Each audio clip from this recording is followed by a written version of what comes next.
Bonjour à toutes et bonjour à tous, on se retrouve ce soir pour une nouvelle vidéo.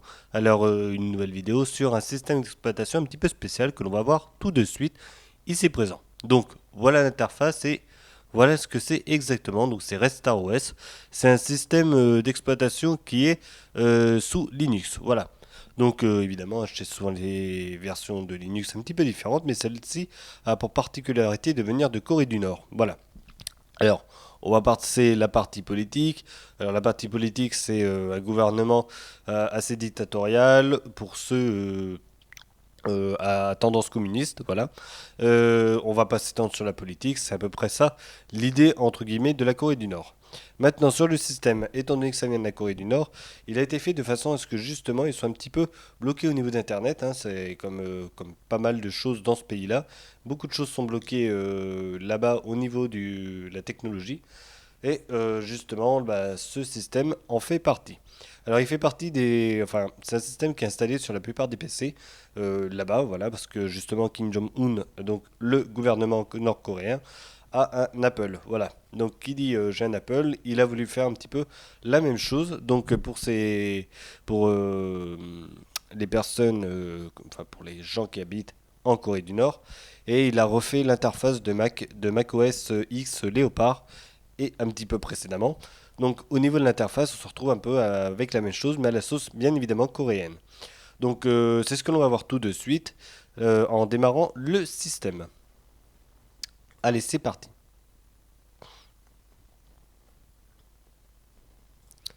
Et voilà, alors juste comme ça, on l'aura en 4 tiers, hein, le système, on ne pourra pas l'avoir en plein écran. Et voilà, ça commence. Donc là, on peut voir que sur la partie de chargement, on se retrouve avec un petit peu la même partie de chargement que sous macOS. Ça va de soi, on n'a pas la pomme, mais on a le nom du système Red Star OS qui s'affiche ici en gros. Et pour la partie du login qui va arriver après, on va se retrouver avec à peu près la même chose. Donc on va attendre qu'il démarre, bien évidemment. Voilà. Et voilà. Donc vraiment la même chose que ce que l'on a sous macOS Léopard et en dessous. Au-dessus, ils avaient déjà changé l'interface graphique à peu près. Alors là, le système il est en 32 bits, hein, je vous le dis tout de suite. Il est en 32 bits parce que c'est pour faire fonctionner ceci sur la plupart des PC qui existent là-bas en Corée du Nord. Il faut dire que ce pas des foudres de guerre, c'est quand même des vieux PC et justement on a besoin de cette version-là pour pouvoir le faire fonctionner sans problème, ainsi que l'interface graphique et les petites animations qu'il y a dedans. Donc, ce qui est à faire ressembler à du macOS, autant que ce soit fait jusqu'au moindre détail. Donc, avant de rentrer dedans, voilà, donc comme je disais, Kim Jong-un a un Mac. Avant, il avait un PC sous Windows. Donc, avant, ce Red Star OS ressemblait un petit peu à Windows. Donc, si vous recherchez sur Red Star OS 2.0, 1.0, vous retrouverez des petites similitudes à Windows, même si c'est vraiment du KDE. Voilà. Donc, pour le KDE, justement, c'est du KDE 3.0. Voilà, c'est pas KDE 4. C'est pour ça que c'est dessus. C'est pour ça reste à peu près léger au niveau du système. Donc c'est plutôt pas mal, c'est bien pensé. Voilà. Et on va voir un petit peu ce que ça donne. Donc là déjà je vais aller sur la partie du login. Ce sera écrit toujours en coréen, c'est pas traduisible en français. Et pour le télécharger, il faut aller vraiment sur des sites spécialisés. En plus de ça, je me demande si c'est même légal de l'avoir, étant donné que ça vient de là-bas. Je crois de ça, voilà. Allez, on se connecte.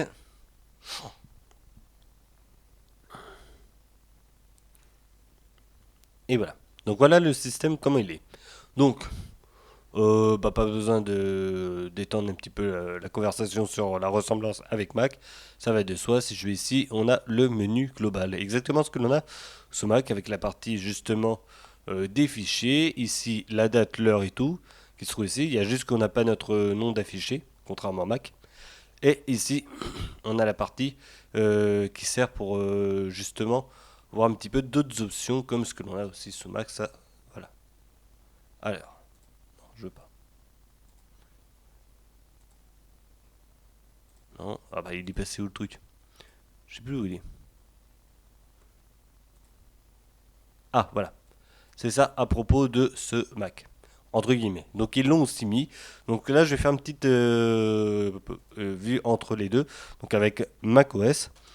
Comme ça, on pourra voir un petit peu ce que ça donne entre les deux.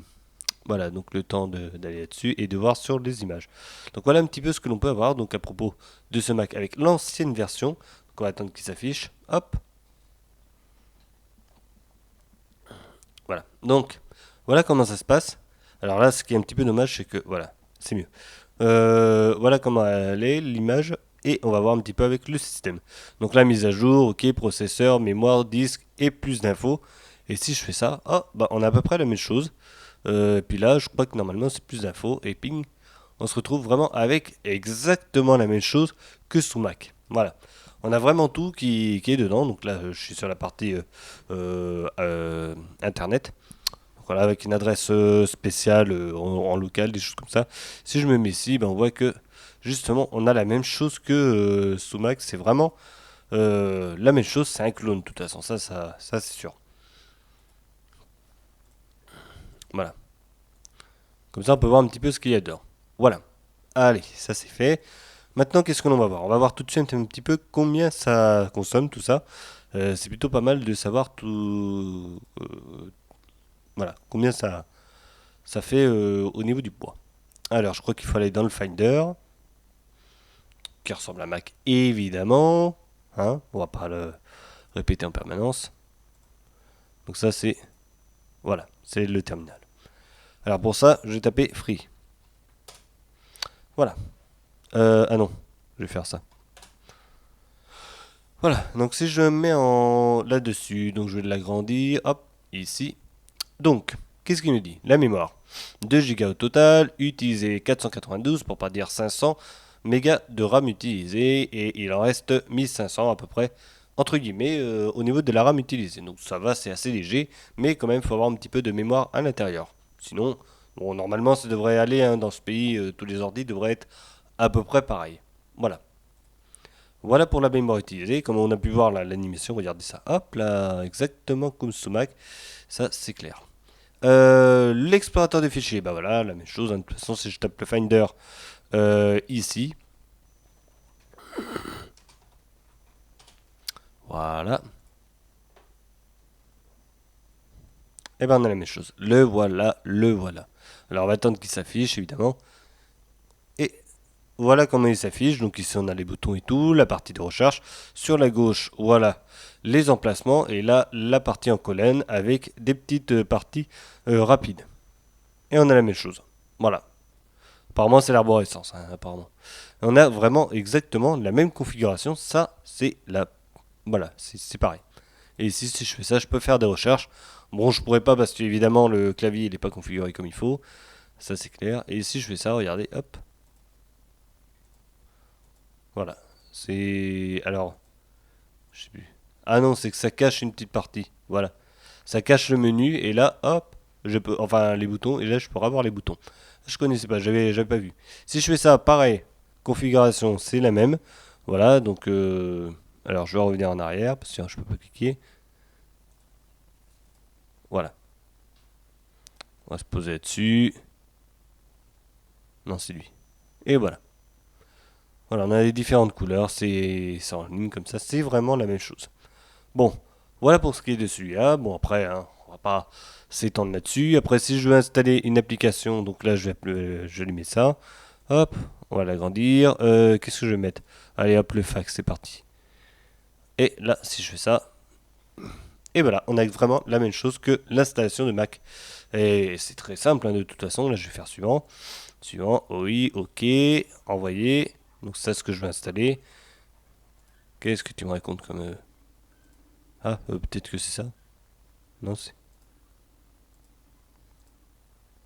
Oui. Bon, bref. Apparemment, ça passe pas. Oui, il faudrait peut-être un fax. Mais sinon, voilà, on fait suivant, suivant, suivant, et ça s'installe directement. Donc c'est très simple. Voilà, c'est franchement, il y a rien de plus simple. C'est très facile à faire. Voilà, je fais suivant, suivant. Hop. Mais qu'est-ce qu'il me dit lui? Ouais, bon, bref, c'est pas grave. Et puis une fois que c'est fait, il s'installe et puis c'est parti. C'est comme ça que j'ai pu installer quelques petites applications assez simples, hein, comme celui-là. Hop, pardon. Ça, c'est une application Office hein, qui ressemble totalement à LibreOffice, à la sauce Corée du Nord. Voilà. Donc, bah, rien de plus, hein, je peux écrire, hop, voilà. Évidemment, il ne va pas reconnaître grand chose. Et puis, si je fais ça, hop, voilà, j'ai toute la panoplie d'écriture. Donc, ça, c'est plutôt pas mal. Alors, je veux pas sauvegarder. Non. Ah, c'est peut-être pas ça. Non. Bon, évidemment, c'est vrai que comme ça le fait pas. Je ne connais rien au coréen, évidemment. Mais voilà un peu à quoi ça ressemble, là, si je vais sur la calculette. Boum, la calculette. Si je vais sur les photos, alors les photos, je sais plus où est-ce qu'ils les ont mis. Et ben c'est là-dedans, photos. Voilà, un peu la même chose que iPhoto. Le carnet d'adresse, bon, à part qu'il ressemble pas du tout à celui de Mac. Le calendrier. Donc comme ça peut vous permettre de voir un petit peu ce qu'il y a dedans, hein. Voilà, là, ça ressemble un petit peu à QuickTime. Enfin, vite fait. Ça, c'est le navigateur internet, donc on ne peut pas du tout utiliser parce qu'il est bloqué, mais totalement bloqué, hein, sur le serveur et les proxys. Donc je peux absolument rien faire là-dessus. Donc de toute façon, je sais même pas où sont les préférences. D'accord, c'est pas ça. Ah, c'est peut-être là. Ouf, il y a un truc dans le genre. Ah mais j'arrive pas à cliquer là où je veux.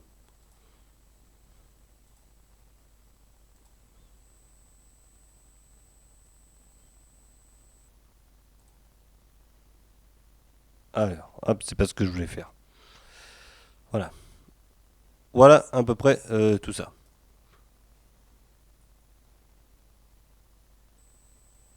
Et voilà. Et là maintenant, on est coincé. F11, voilà. Quitter.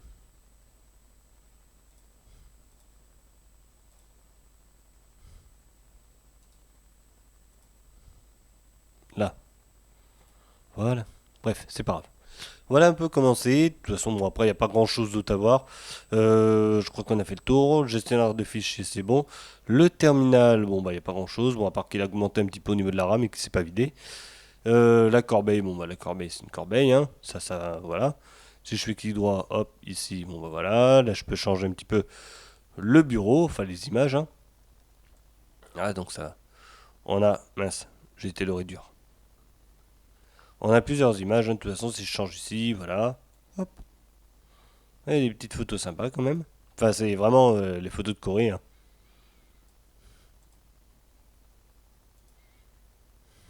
Voilà.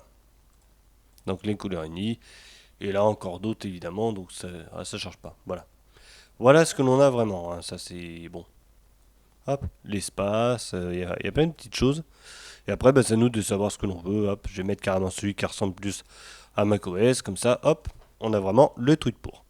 Voilà, donc c'était un petit peu le test, entre guillemets, de cette version de Linux qui s'appelle Red Star OS. Alors juste comme ça, de toute façon, il n'est pas disponible en France, ça va de soi. C'est uniquement leur système à eux, hein. Il n'y a pas possibilité de l'avoir en français, en anglais, comme vous voulez. C'est que en coréen, c'est complètement bridé. On peut pas aller sur Internet parce que c'est bridé aussi sur le proxy. À moins de comprendre le coréen, mais sinon, bah moi je peux pas, hein. De toute façon, ça c'est impossible. Donc, voilà. Est-ce que c'est utile de tester ça? Pour la vidéo, pour moi oui, mais autrement, juste pour votre satisfaction personnelle, je sais pas quoi ça, je sais pas ce que ça apportera de plus. Mais à part que vous avez téléchargé un logiciel, enfin une distribution, je sais même pas si c'est légal de l'avoir fait. Donc voilà, donc vraiment, mieux vaut rester à essayer des systèmes comme d'habitude, hein, comme on a l'habitude d'avoir Ubuntu et tout le bazar chez Linux ou Windows ou Mac comme vous voulez, des vrais, que celui-là qui vient de Corée du Nord et qui est totalement bridé de partout. Et en plus de ça, voilà, c'est bon. Le pays est assez spécial, on va dire. On est pour, on est contre la politique de là-bas. Ça, on va pas faire débat. Mais de toute façon, cet OS respecte exactement la politique de la base, c'est-à-dire elle est assez stricte et très contrôlée au niveau du système. Voilà, c'est clair. Internet c'est contrôlé, les logiciels c'est le CD que l'on a là parce qu'il y avait le CD avec, donc je voulais quand même voir ce qu'il y avait dedans. Donc on n'a pas énormément de choses, on a deux trucs Office et après s'il y a un truc qui permet d'installer des applis Windows. Mais sinon tout le reste c'est vraiment les logiciels qui sont donnés par le pays. Il n'y a pas autre chose.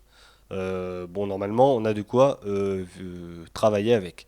On a même un antivirus. Bon, bah, remarquez, déjà en étant sous Linux, c'est assez protégé, entre guillemets. En plus de ça, le réseau il est fermé, c'est un intranet local. Et ils mettent quand même un antivirus en plus de ça. Donc, franchement, Si on arrive à avoir un virus avec celui-là, c'est qu'on est costaud, hein. Voilà. Donc, on est complètement bridé. Voilà. Après, sur le système, bah, de toute façon, il ressemble totalement à macOS. Léopard, Snow Léopard si vous voulez. Et en dessous, et voilà. Donc ça, là-dessus, ça va de choix. Niveau du design, il est réussi, hein. Ça, là-dessus, c'est sûr. Si je prends le Finder, entre guillemets, si on peut appeler ça comme ça, voilà, on voit que la fenêtre a été tracée correctement avec le même thème de couleur. Si je me mets ici, hop, on voit que c'est vraiment la même chose. C'est vraiment, bon, à part qu'ils ont changé, ils ont moins bombé, ils ont justement enfoncé les boutons. Mais sinon, tout le reste, c'est le même code couleur que sous macOS Léopard, Snow Léopard, comme vous voulez. Euh, voilà, là en haut, c'est pareil. Si j'agrandis Bing, là on a le menu global, c'est tout exactement pareil. Voilà. Après, si vous voulez vraiment avoir un système genre macOS, autant prendre carrément une distribution XFCE et le mettre à la sauce macOS nous-mêmes. Voilà. À part que le menu global, c'est pas trop ça, il y a des moments ça bug. Il existe, hein, mais il bug un petit peu encore. Mais sinon, c'est la meilleure façon d'avoir un système qui ressemble à macOS. Voilà. Voilà ce que l'on peut en dire. Donc là, je vais éteindre la distribution. De toute façon, il n'y a pas grand chose d'autre à dire. Il n'y a pas de note à avoir, il n'y a rien de tout ça. Est-ce que c'est bien éteint? Je pense, j'imagine. Ou délogué. Peut-être que c'est. Voilà. Donc il n'y a pas grand chose d'autre à dire là-dessus. C'est un système qui fonctionne, mais qui n'est pas bon du tout, étant donné qu'il est destiné qu'à un seul pays. Voilà. Allez, c'est fini pour la vidéo. On se retrouvera pour une prochaine pour d'autres tests de systèmes Linux, peut-être un peu différents ceux-là, parce que ce sont vraiment les vrais systèmes. Ubuntu, tout le bazar, Manjaro et tout. Voir un petit peu ce qu'il y a dedans. Et en attendant, on se retrouvera pour une prochaine vidéo. En attendant, portez-vous bien, passez une bonne journée, bonne soirée si vous voulez. Et à bientôt. Allez, salut.